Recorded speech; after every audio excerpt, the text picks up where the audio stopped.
Aujourd'hui, j'ai envie d'essayer de vous faire rêver. Je ne sais pas si j'ai choisi le bon sujet, de la documentation et des tests. On va voir. Donc moi, je m'appelle Sébastien Fauvel. Vous avez mon Twitter ici. Je travaille pour une ESN qui s'appelle Palo IT, qui est implantée à Paris, Lyon, Nantes et Bordeaux. Ce qu'il faut retenir, c'est que j'ai une expérience d'extreme programming depuis relativement longtemps, et de ça, j'en ai retenu des pratiques autour des tests, autour du pair programming, mais aussi un état d'esprit, d'une part à expérimenter, et d'autre part à essayer de se poser en permanence des questions sur ce qui est pertinent dans ce qu'on fait, et est-ce que c'est vraiment efficace. Et ça m'a amené à expérimenter un certain nombre de choses que je vais vous présenter. Alors on a l'agenda de la conférence. Je vais vous parler un peu de maintenance d'application. Je vais vous faire une petite démo sur ce que je peux faire. Et puis je vais vous montrer les possibilités que ça amène et comment vous pouvez le mettre en place.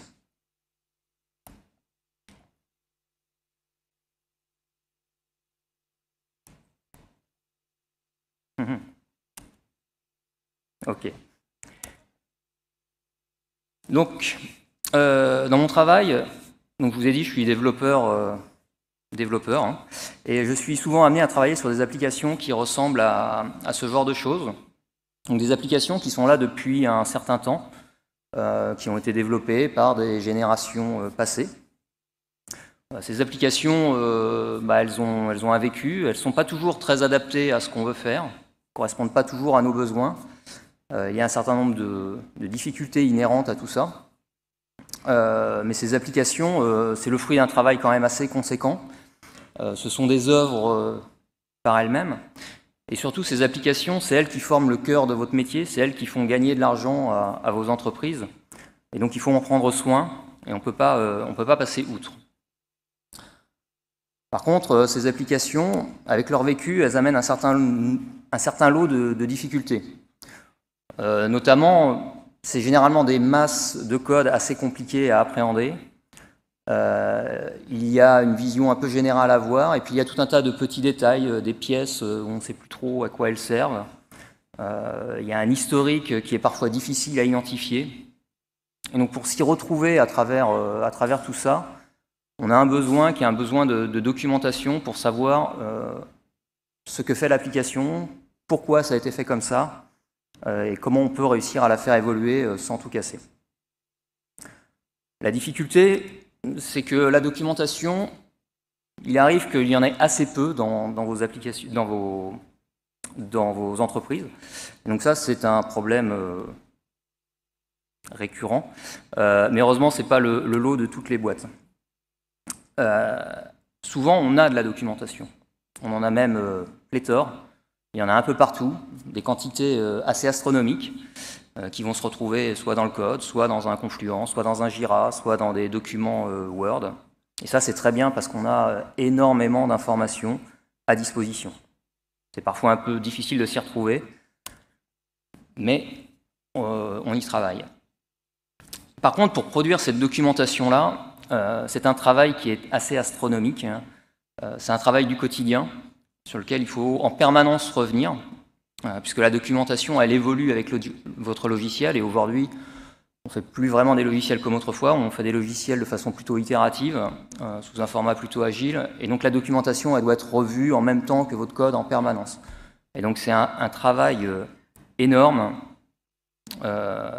qu'il faut répéter. Et le problème qu'on rencontre de temps en temps, moi ça m'est arrivé, je ne sais pas vous, c'est que parfois dans la documentation, il y a quelques coquilles. Et ces petites coquilles, ces petites erreurs dans votre documentation, en fait, elles détruisent toute la bibliothèque qu'on a vue tout à l'heure. À partir du moment où vous avez rencontré une fois, deux fois des choses dans la documentation qui ne sont pas la vérité, on a tendance à complètement l'abandonner, cette documentation, à ne plus lui faire confiance. Donc on va la lire rapidement, et puis rapidement on va aller voir plutôt dans le code ce qui se passe, parce que on ne sait pas vraiment si c'est vrai. Donc tout l'effort qu'on a mis précédemment, en fait, est complètement annihilé par ces erreurs, qui sont liées à des problèmes de synchronisation, de mise à jour et autres. Alors pour pallier à ces problèmes de documentation, il y a des techniques que vous connaissez peut-être déjà. On parle de documentation as code. L'idée de la documentation as code, c'est de rapprocher la documentation de votre code et de travailler sur la documentation avec les mêmes outils que ce qu'on fait dans le code. Donc, grosso modo, on va en partie travailler avec des fichiers qu'on va mettre très près du code, qui vont être versionnés comme le code, et sur lequel on va pouvoir faire le même type d'action avec des pull requests et ce genre de choses. Généralement, pour faire ça, on utilise des formats de style markup. Donc, vous connaissez probablement le Markdown ou l'ASCII-Doc.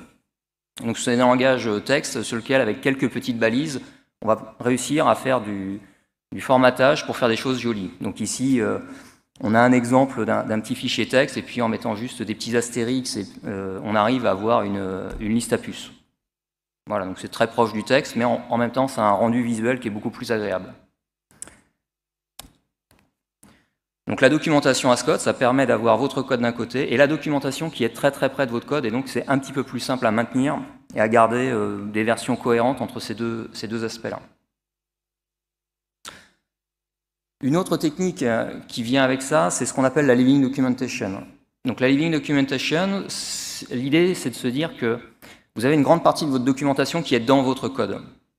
Et donc on va chercher à l'extraire pour aller en faire une documentation qui va être à jour par rapport à ce que fait réellement le code. Donc typiquement, ça va être aller chercher de l'information dans le code et produire un fichier texte, tel qu'on les a vus précédemment en ASCII-Doc ou Markdown, qui va constituer votre documentation. Alors, attention, hein, Living Documentation, on ne parle pas d'extraire la documentation style Javadoc ou documentation d'API en récupérant juste des commentaires. C'est une partie de la Living Documentation, mais les autres aspects qui sont intéressants, c'est aussi d'aller potentiellement exécuter du code ou récupérer, extraire du code ou des choses un peu plus dynamiques que simplement récupérer des commentaires qui auraient été posés. Et donc ça nous permet d'avoir une documentation qui va être continuellement à jour avec notre code. Donc on se retrouve avec exactement la même chose que ce qu'on avait avec le doc as code, mais là on a une brique en fait qui vient mettre à jour en permanence la documentation avec le code. L'autre aspect qui est important sur les applications un petit peu anciennes, c'est que ce sont des bâtiments qui sont un petit peu fragiles. Si vous avez déjà travaillé sur des applications un peu anciennes, vous savez que quand vous touchez à quelque chose, on prie souvent pour ne rien casser. Donc il est important de sécuriser les chantiers autour de ces applications, et pour ça, on a les tests et les tests automatisés pour solidifier ça, et parfois dans vos applications, les tests sont assez partiels. Et les applications où on trouve du test, ces tests-là sont souvent une information un peu cryptée en fait. Quand vous relisez des tests qui ne sont pas vous, et même vos tests parfois, c'est parfois un petit peu compliqué de comprendre vraiment ce qui se cache derrière le code. Et là, je me place d'un côté développeur. Si vous vous placez à un niveau un petit peu au-dessus, au niveau des managers, des métiers, vous leur dites qu'il y a des tests, que c'est automatisé, ils sont contents. Mais en fait, pour eux, c'est un espèce de brouillard. Ils savent qu'il y a des choses derrière qui valident des trucs. Qu'est-ce que ça fait? Qu'est-ce qui est validé? Qu'est-ce qui ne marche pas? Pour faire confiance aux développeurs, c'est bien, mais c'est peut-être pas suffisant. Et d'autre part, sur les grosses applications, quand on veut attaquer et mettre du test sur ces grosses applications, c'est un chantier qui paraît insurmontable parce que l'application est tellement grosse. On ne sait pas trop par où commencer, et le moindre test qu'on va faire, c'est une goutte d'eau dans tout ce qu'il y a à faire. Donc on a des techniques aussi autour de ça. Donc on a les tests automatisés. Donc ici, un test automatisé assez classique en Java. Ce sont des assertions où on va appeler du code et vérifier que la valeur correspond bien à ce qu'on attend. Si on veut faire ça sur toute une application, sur un legacy, c'est un petit peu fastidieux et un petit peu long. D'une part parce qu'il y a beaucoup de cas à tester, et d'autre part parce qu'on ne sait même pas les valeurs qu'on est censé obtenir la plupart du temps. Donc une technique qu'on peut faire dans ces cas-là, c'est en fait simplement appeler l'application avec tout un tas de valeurs et lui demander « qu'est-ce que tu me retournes ?» Et en fait, ce qu'elle va vous retourner, vous dites « elle me retourne ça, ça doit être la vérité, l'application aujourd'hui elle marche, donc on va dire que c'est ça que ça doit faire. » Et ça me fait une sorte de filet de sécurité qui va me permettre de faire évoluer mon application en garantissant que je n'ai pas cassé quelque chose de ce qui existait précédemment. Donc ici, en fait, je génère simplement une chaîne de caractères en appelant mon application sur tout un tas de valeurs. je lui demande c'est égal à quoi, le test va échouer, il va me dire je m'attendais à quelque chose, en fait tu as eu ça. Je peux reprendre cette chaîne de caractères et dire maintenant c'est ça que j'attends. Et ça en fait, il y a une librairie qui fait ça toute seule, c'est Approvals.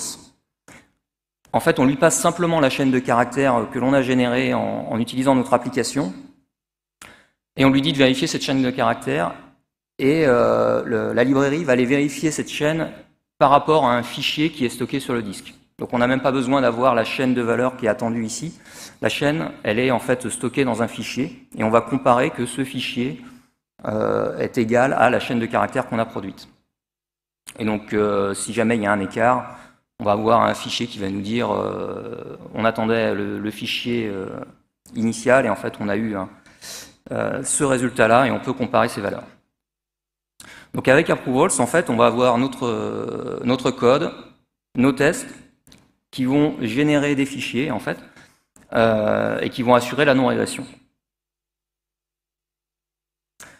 Et donc, si on essaie d'aller un petit peu plus loin, on voit qu'il y a quelques ponts, en fait, entre ce qu'on a vu précédemment sur la doc et ce qu'on a vu ici avec les tests, c'est qu'on a une sortie avec un fichier qui permet de valider notre application. Ben, ce qu'on peut faire, c'est qu'on peut reprendre notre test qu'on a fait avec la librairie Approval, c'est plutôt que de mettre juste des valeurs en vrac, on peut s'amuser à les formater un petit peu. Ici, j'ai rajouté un texte, j'ai mis des petits astérix devant mes différentes variables, j'ai mis le nom des variables en plus des valeurs, et comme ça, c'est un petit peu plus lisible. Et donc ça, c'est le fichier qui va servir de référence pour m'assurer que je n'ai pas de régression sur mon application. Et bien sûr, ce fichier, vous avez peut-être noté, mais il ressemble étrangement à celui qu'on a vu précédemment. Et si je change son extension pour dire que c'est un fichier ASCII-doc, je le mets dans un formateur de code, et magiquement, en fait, on a une représentation qui est un peu plus jolie. Donc le fichier texte va me servir pour faire mes comparaisons et m'assurer que j'ai pas de régression. Et par contre, je vais avoir un fichier qui va être formaté et relativement plus joli. Donc ici, j'ai un diagramme qui représente un petit peu ce qu'on peut faire avec ça.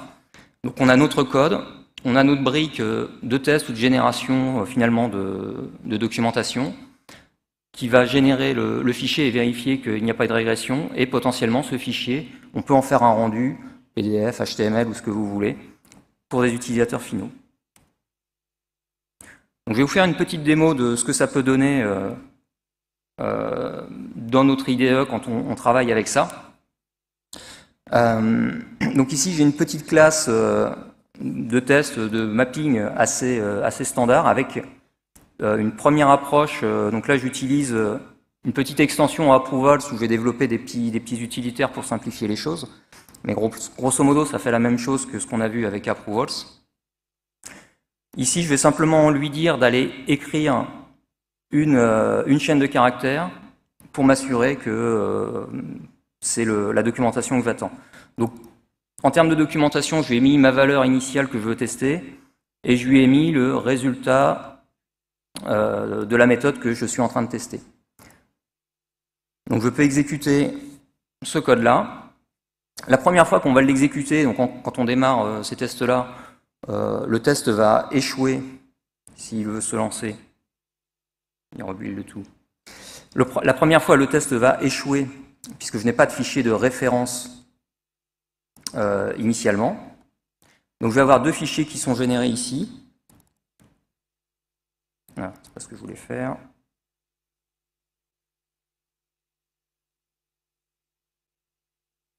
Je vais avoir deux fichiers qui vont être générés. Le premier fichier, c'est celui-là, en fait. C'est le fichier que j'ai généré à partir de mon test. Donc j'ai juste le nom du test et puis j'ai la valeur, en fait, qui me dit, voilà, la valeur, quand j'ai la valeur 1, j'obtiens la valeur 1. Bon, c'est pas très intéressant, mais au moins ça me donne et la valeur d'entrée et le résultat. Et puis j'ai un deuxième fichier, en fait, qui me sert juste à lister l'ensemble des méthodes de test pour faire un condensé de toutes les méthodes. Celui-là, c'est pas très important pour l'instant. On va pas en parler plus que ça. Je vais juste renommer un petit quelque chose ici. OK. Et donc, ce qui est intéressant ici dans ce que l'on voit et ce qui change dans l'approche de test, en fait, c'est qu'ici, dans mon test, à aucun moment, je n'ai mis une assertion, en fait. J'ai juste dit, je veux voir ce que fait ce code-là. Ça me génère une documentation. Et finalement, c'est ma documentation où là, je vais regarder si les valeurs me conviennent. Et si elles me conviennent, je vais pouvoir approuver ce fichier qui va servir maintenant de référence pour tous mes autres tests. Tant que mes tests donneront le même résultat, mes tests passeront. Je vais approuver également le deuxième fichier. Donc ici, si je relance les tests, a priori, tous mes tests vont être verts parce que je produis la même sortie que précédemment. Voilà, et là on est content, on a fait un super test de non-régression sur un code legacy. Bon, on va pas très loin avec ça. Par contre, si on veut voir un peu plus de valeur par rapport à ce qu'on veut faire, on peut lister l'ensemble des valeurs que l'on veut tester. Par exemple, ici, je veux tester les valeurs de 1 à 20. On va remonter ça dans la boucle, on va enlever ça. Je relance mes tests. Donc ici, vous vous attendez à ce que ça échoue, puisqu'on s'attend bien à ce que le résultat soit différent de ce qu'on avait précédemment.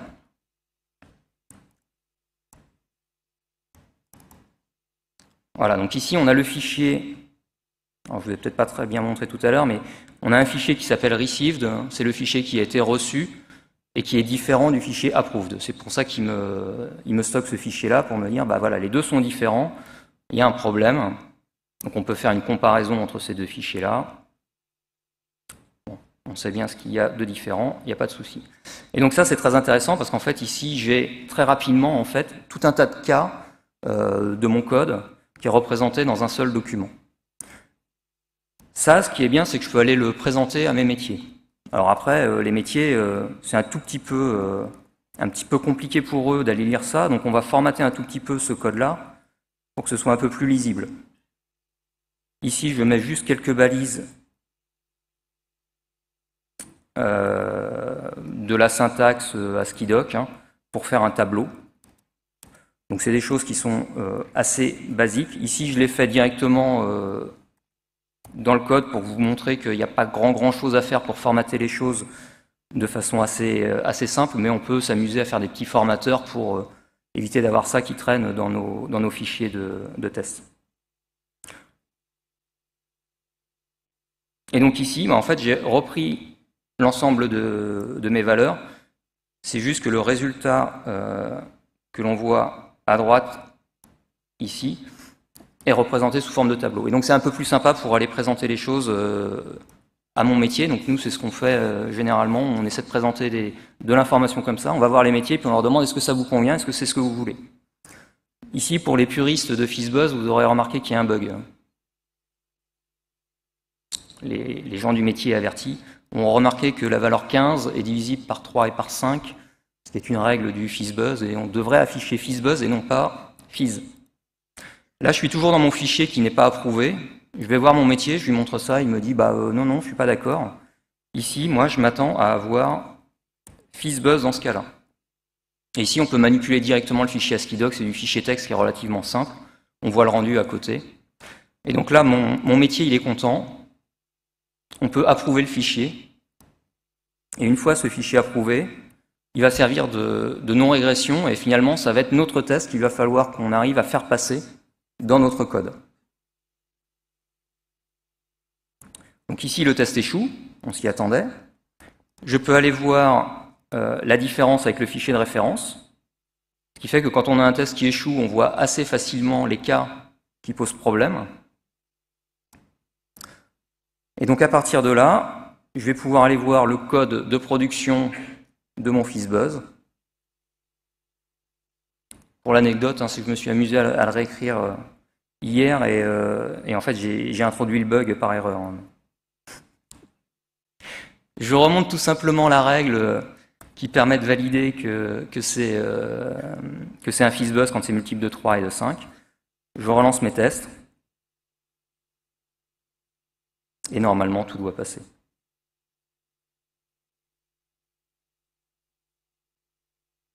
Ok. Ça, c'était pour vous montrer un petit peu la dynamique et comment ça peut fonctionner derrière avec le code. Alors c'est sympathique tout ça, mais c'est pas simplement quelque chose de technique, ça va permettre de faire des choses qu'on n'arrive pas aujourd'hui à faire facilement avec des tests. Je dis facilement, c'est même un euphémisme. Hein. Donc ici, j'ai repris l'exemple du FizzBuzz. Donc tout à l'heure, je l'ai représenté en vertical. Ici, on peut le représenter en horizontal. En fonction de ce que vous préférez, vous l'affichez comme vous voulez. Là, ce qui est intéressant dans ce type d'exemple, c'est qu'en fait, j'ai pas besoin de connaître les valeurs. Je lance tout un tas de valeurs que je veux tester sur mon application. Elle me donne un résultat et je peux voir si tous les résultats correspondent à ce que je veux ou pas. Et j'ai un affichage assez condensé qui est assez sympathique. Mais avec le même exemple, on peut faire des choses aussi qui sont un petit peu plus intéressantes. Alors ici, dans le FizzBuzz, on sait à peu près les valeurs qu'on va obtenir, mais vous pouvez avoir dans une application en fait des cas où vous ne savez pas quelle valeur vous allez obtenir quand vous lancez quand vous exécutez avec certaines données. Vous pouvez vous amuser à regrouper par valeur de retour. Et là, vous avez une documentation qui vous affiche pour chacune des valeurs de retour quelles sont les valeurs qui ont permis d'arriver à cette valeur de retour. Et ça, je l'obtiens sans jamais mettre dans mon test les valeurs de retour possibles. Donc en fait, elles sont construites à la volée par rapport à ce que mon application a généré. Donc ça peut permettre de reprendre un peu la main sur du legacy pour mieux comprendre ce qu'il y a à l'intérieur et découvrir un certain nombre de choses. Et bien sûr, si dans votre application, une nouvelle valeur est amenée à arriver fonctionnellement, elle va se rajouter automatiquement dans cette documentation qui est régénérée et qui vous revalide tout en permanence. Alors, il y a d'autres cas qui sont assez amusants. C'est qu'en fait, comme ici, on n'est pas en train d'écrire un scénario de test dans la documentation, on est simplement en train de montrer des choses en sortie. On n'est pas obligé de tout montrer en sortie, parce qu'il y a de l'information qui n'est pas forcément toujours pertinente. Ici, c'est un exemple sur un jeu où on gagne des points d'expérience, et puis au bout d'un certain seuil, notre héros il va monter d'un niveau. Et pour ça, c'est toujours un petit peu fastidieux à tester, ce genre de choses. Ici, je vais pouvoir dérouler l'ensemble des valeurs de 1 à 3000. Donc je fais gagner des points d'expérience à mon héros. Et par contre, dans ma sortie, je n'affiche que les moments où le héros a monté d'un niveau. Donc j'arrive à avoir un écran et un affichage très condensé qui me présente l'information, des informations pertinentes.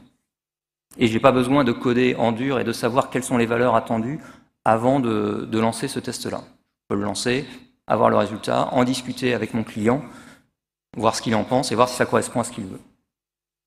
Petite cerise sur le gâteau, comme c'est de la living documentation, on peut faire de l'extraction de code. La formule qui est présente et affichée ici, en fait, elle est extraite directement du code qui est dans l'application.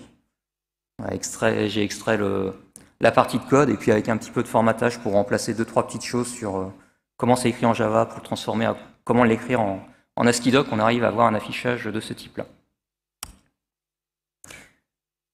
Un autre cas qui est relativement intéressant, c'est tous ces tests où vous avez soit des données d'entrée un petit peu volumineuses, soit des données de sortie un peu volumineuses aussi, où dans vos tests, vous n'allez pas pouvoir réécrire toutes ces données-là à chacun de vos tests.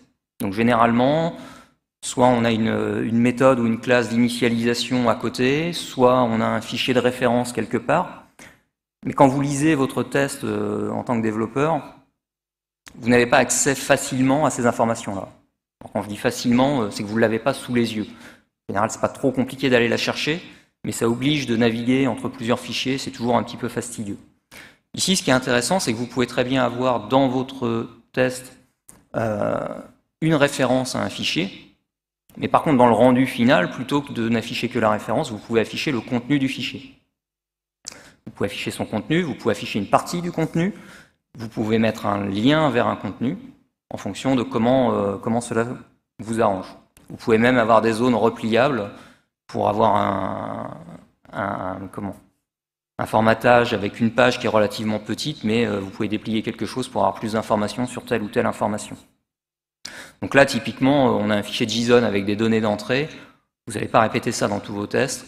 Par contre, ici, vous allez pouvoir générer plusieurs tests, et dans chacun des tests, vous pourrez réafficher ce truc-là, parce que quand vous lisez un test en particulier, vous avez besoin de voir ces informations-là. Un autre aspect qui est intéressant, c'est quand vous avez des données avec des valeurs numériques, on peut assez facilement transformer ça en un graphe.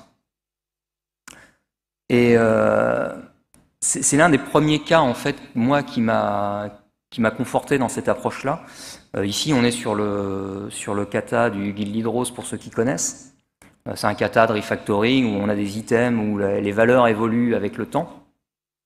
Ce kata-là, je l'ai joué des dizaines de fois et j'avais jamais vraiment compris quelle était l'évolution des items finalement qui arrivaient dans cet exercice-là. Et là, j'affiche dans le bas l'ensemble des valeurs, mais à partir de ces valeurs-là, je me suis amusé à générer simplement un graphe que je mets à l'intérieur de ma doc. Si jamais j'ai une des valeurs qui change, le graphe va changer, les valeurs vont changer, je vais avoir un test qui va me dire « Attention, il y a quelque chose qui a changé par rapport à la version d'avant ». Et donc j'ai à la fois la non-régression et à la fois un affichage qui est un petit peu plus parlant pour des métiers et un peu plus parlant même pour tout le monde et pour les développeurs. Je ne sais pas ce que vous avez regardé en premier quand vous avez vu ce slide-là, entre la spec, les données qui sont en bas et le graphique, et qu'est-ce qui prend le moins de temps pour comprendre ce qui se passe. Il est clair qu'avec le graphique, en fait, on va très très vite à l'information, et pour discuter entre nous, c'est quand même un peu plus pratique. Et puis il y a d'autres choses qu'on peut faire qui sont un petit peu amusantes, c'est qu'on peut aussi formater l'information différemment en fonction des besoins. Ici, j'ai pris le jeu de la vie, qui est un automate à état, et donc on peut afficher les différents états sur une grille. C'est simplement un tableau, exactement de la même manière que le précédent, c'est juste que là, il y a une petite mise en forme qui fait qu'il y a un fond noir sur certaines cases et un fond blanc sur d'autres.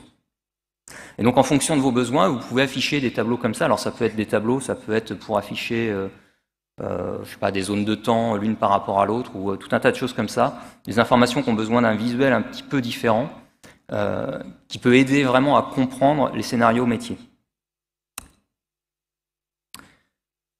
Autre chose que je me suis amusé à faire, c'est sur un petit jeu vidéo assez connu. Pour les anciens, vous connaîtrez peut-être, vous aurez peut-être reconnu Colonisation, où en fait il génère des images. Donc là, c'est de la génération vraiment de vraies images sur un client lourd. Et il y avait un bug sur l'affichage d'une des images. Et donc je me suis amusé à afficher l'ensemble des images générées en fonction des cas. Et donc là, sur chacune des images, je l'affiche, mais derrière, je fais un checksum qui me permet de m'assurer que l'image qui est affichée est toujours la même. Si mon checksum change, le checksum étant dans mon fichier ASCII-doc, si le checksum change, le test va échouer et va me dire « Attention, cette image-là a changé ». Et donc ça me permet également de vérifier des images et d'avoir un rendu de mon test assez lisible. Si certains ont des idées pour faire ça avec des tests classiques et que ce soit aussi lisible que ça, je suis preneur. Un aspect aussi qui est intéressant, c'est que comme vous générez de la documentation, vous allez pouvoir en générer un peu autant que vous voulez. Vous allez pouvoir générer différents formats de documentation, mais différents types pour différents usages. Donc vous pouvez avoir des documentations un petit peu de haut niveau, assez rapides. Vous pouvez avoir des documentations très détaillées. Typiquement, sur la librairie que j'ai développée, j'ai vraiment tout un tas de tests qui sont faits comme des tests unitaires et donc qui sont très exhaustifs sur la totalité de l'application. Puis à côté de ça, j'ai sélectionné quelques tests qui sont des grands cas passants pour expliquer comment ça marche. Mais je ne rentre pas dans le détail de toutes les possibilités. Et du coup, j'ai une documentation qui ne prend que ces cas assez généraux et qui permet d'avoir une documentation assez light et de comprendre grosso modo comment ça fonctionne. Donc vous pouvez générer pour différents utilisateurs, pour différents types de documentation, des documentations techniques, de configuration, avec des parties de l'application qui sont différentes. L'avantage aussi d'ASCII-doc, c'est que ça permet de générer assez facilement des graphiques. Là, c'est un petit graphique sur l'architecture de la petite librairie que j'ai développée, qui m'a permis d'identifier potentiellement des problèmes sur les dépendances entre certains packages. Le graphique n'est pas très joli, je ne suis pas un super bon designer. Mais ce graphique-là est généré de façon automatique. Et ça se fait assez simplement, hein. Je peux vous montrer le code ASCII-doc.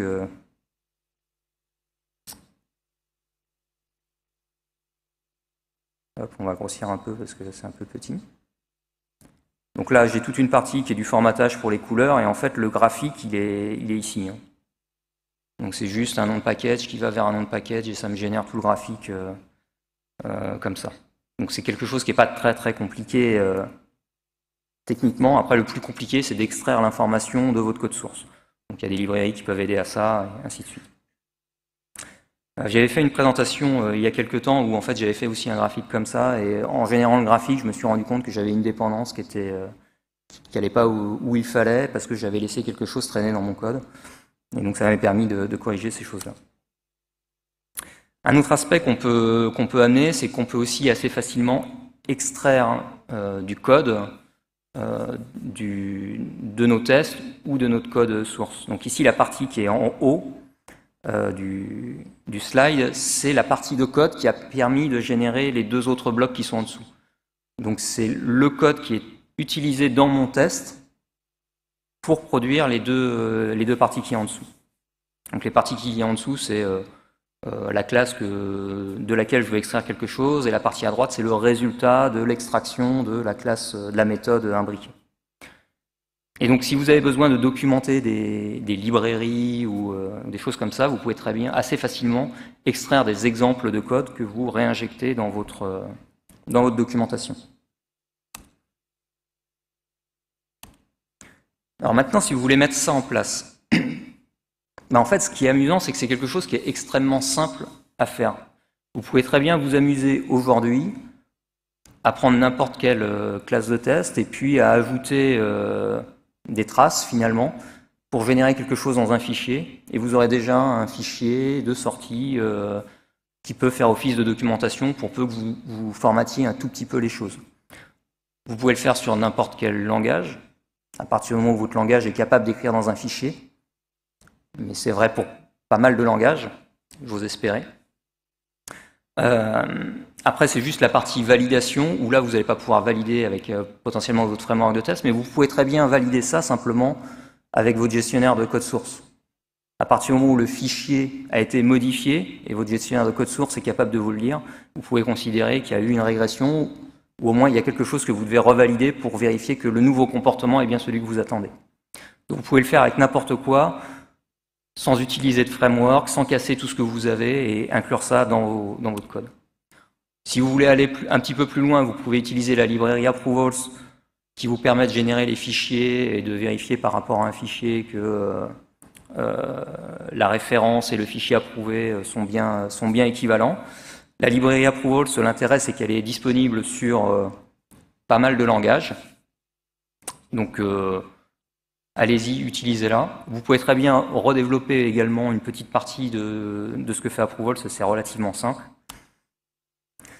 Et puis sinon, moi je me suis amusé à développer une petite surcouche à Approvals en Java pour permettre de gérer un peu plus facilement les inclusions de classes, récupérer de l'information des tests, formater les noms des méthodes en titre, tout un tas de petites choses qui permettent de simplifier la vie. Voilà. Donc si vous voulez aller voir, il y a l'URL de ce que j'ai fait autour de ça. Alors quand on part dans cette approche-là, tout n'est pas rose, hein.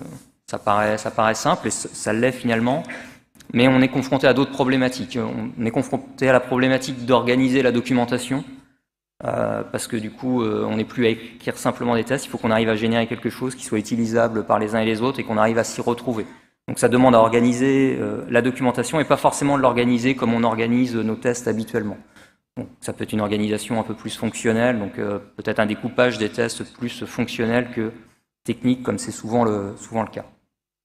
L'autre aspect un petit peu difficile, c'est que c'est vraiment un changement de paradigme quand on écrit nos tests. Vous avez vu au tout début, il n'y a plus d'assertion dans les tests en fait. Donc on ne cherche pas à vérifier quelque chose au sein du test, on cherche juste à montrer ce qui se passe dans notre application. Et ça, c'est un petit peu perturbant. Donc il faut s'y habituer et il faut s'y résigner. En fait, on n'a plus besoin de vérifier vraiment les choses, on a juste besoin de montrer dans quel cas ce que ça fait, sans avoir d'a priori sur ce que ça va faire. Donc quand je dis pas avoir d'a priori, c'est que potentiellement, quand vous appelez la méthode, elle peut lever une exception. Bah, dans votre documentation, il faut que vous indiquiez que dans ce cas-là, ça lève une exception. Mais c'est peut-être ce qu'on attend. Voilà. L'autre aspect un petit peu difficile, c'est la rédaction du texte, parce que du coup, on est amené plus à faire du test, mais à faire de la documentation, et donc forcément, il y a une partie rédactionnelle qui va avec. Donc si vous êtes avec vos PO, potentiellement les PO peuvent se charger de dire ce qu'ils veulent voir dans la documentation, et tant mieux, ça vous déchargera de ce travail-là. Mais moi, c'est la partie finalement qui me prend presque le plus de temps, c'est de savoir ce que je dois écrire pour que ce soit compréhensible. Bon, après, il y a la mise en forme de l'affichage. On a vu, pour faire un tableau, c'est pas très compliqué. Quand on veut faire des choses un peu plus complexes, si on veut aller sur des choses très évoluées, ça peut prendre un tout petit peu de temps, mais généralement, ces parties d'affichage, elles sont réutilisées à plusieurs endroits pour générer les documentations. Ça va être un peu comme on l'a vu sur le jeu de la vie. En fait, la façon d'afficher le petit tableau, en fait, est un petit peu plus compliqué que ce qu'on peut voir autrement. Mais une fois qu'on l'a fait, en fait, il suffit de demander « affiche-moi l'état du système » et en fait, on le réutilise à tous les endroits et c'est pas très coûteux. Et puis après, de l'autre côté, quand on voit la documentation produite, parfois c'est un petit peu compliqué de savoir quelle est la partie qui est vraiment testée, de quelle est la partie qui est juste écrite. Donc bon, ça, il faut réussir à se mettre quelques garde-fous. Et puis le dernier point qui peut être un peu délicat, c'est à partir du document, retrouver qui a généré ce document en fait au sein de vos tests. Donc là, bon, il y a aussi quelques petites choses à mettre en place pour éviter de s'y perdre, pour retrouver les choses. Donc pour vous, ce que ça peut apporter, c'est d'une part avoir vraiment une visibilité sur le patrimoine de tests et sur votre code aussi, sur votre application, ce qu'elle fait, et rendre visibles tous ces tests qui, généralement, il n'y a que les développeurs qui savent à peu près ce qu'il y a dedans. Donc c'est un petit peu dommage. Et donc votre documentation peut constituer l'ensemble de vos tests. Vous n'avez plus forcément besoin de tests à côté. Alors ça, c'est discutable aussi, mais c'est un choix. Mais grosso modo, l'idée, c'est à partir du moment où c'est écrit dans la documentation, c'est vrai et ça fonctionne comme ça. Donc il n'y a plus de questions à se poser si on est désynchronisé avec ce que fait le code. L'information est accessible par tout le monde et lisible par tout le monde. Et ça, c'est super important pour pouvoir discuter les uns avec les autres. Ça va vous permettre d'améliorer la compréhension entre les équipes. Donc on peut travailler avec cette approche-là en faisant de l'example mapping, par exemple. Donc travailler avec les PO pour qu'ils vous décrivent les cas fonctionnels. Donc ils vont écrire au tableau, grosso modo, ce qu'ils veulent, avec leur façon de présenter les choses, qui peut être graphique. Mais on peut très bien retranscrire après ce qui a été fait pendant ces séances d'example mapping directement en les formatant, comme on l'a vu, avec différentes approches. Et le fait de faire des représentations visuelles permet de vraiment retranscrire ce que le métier aurait envie de voir dans ces documentations-là. Ça vous permet de reprendre la main sur du legacy, parce qu'on l'a vu, on peut très vite générer énormément de cas, avoir un rendu, et ensuite on statue si oui ou non c'est ce qu'on veut. Potentiellement on ajuste les valeurs, on remet ça dans le système et on a toute notre batterie de tests de non-régression qui est en place. Ça permet de garder la connaissance sans avoir le côté obscur de tout ce qu'on peut avoir au sein des tests. Et puis c'est un bon support de discussion entre les intervenants. Puis enfin, c'est un retour sur investissement parce que là où on a de toute façon une charge de travail à automatiser les tests, on a aussi une charge de travail à produire de la documentation, à la maintenir. Si on fait de la living documentation, on a une charge de travail pour générer cette documentation. Finalement, ici, on va avoir avec une charge de travail qui est assez similaire à ce qu'on fait finalement dans nos tests. Il n'y a pas grand-chose de plus, à part un peu de formatage.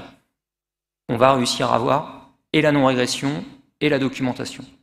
Et une documentation qui est en permanence synchronisée avec notre code. Donc au moins, elle ne ment pas et on peut lui faire confiance. Maintenant, à partir de là, vous n'avez plus qu'à essayer. Vous pouvez vous lancer sur des petits cas relativement simples, voir ce que vous êtes capable de produire, et puis voir si vous pouvez essayer d'aller plus loin si ça vous intéresse. Je vous remercie, et si vous voulez faire quelques feedbacks sur la présentation, on a le QR code ici. Et on a quelques minutes pour des questions.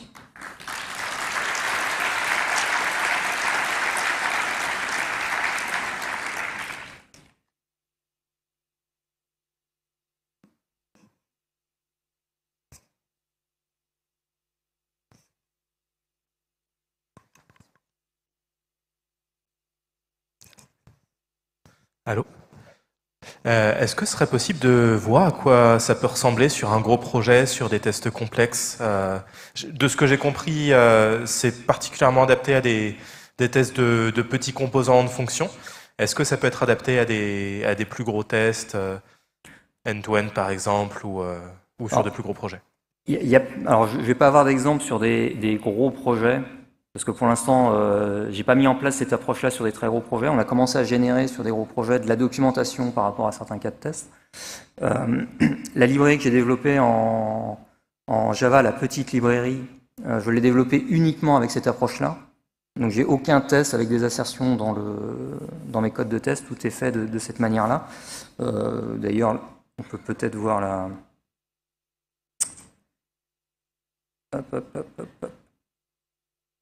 ce que ça produit. Mais on va avoir quelque chose comme ça avec une documentation assez exhaustive d'un certain nombre de choses. Donc là, c'est plutôt une... Il n'y a pas de fonctionnel métier, c'est plus de l'utilisation de l'outil. Mais on va avoir tout un tas d'informations et voilà, tout est généré comme ça. Après, il n'y a pas de difficulté à tester sur un gros projet, c'est un test comme un autre. J'avais expérimenté des choses sur des fonctionnalités avec des choses qui faisaient du bout en bout, avec des messages qui circulaient entre des composants. Et en fait, on avait une représentation des différents messages, par où ils passaient, dans quel composant ils passaient, et on le visualisait avec un graphe fait comme on l'a vu tout à l'heure. Pas ce type de graphe, mais un graphe assez similaire en fait. Et là, on était à assez haut niveau.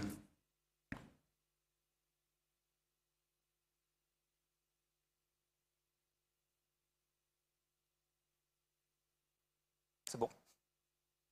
Bien, merci bien.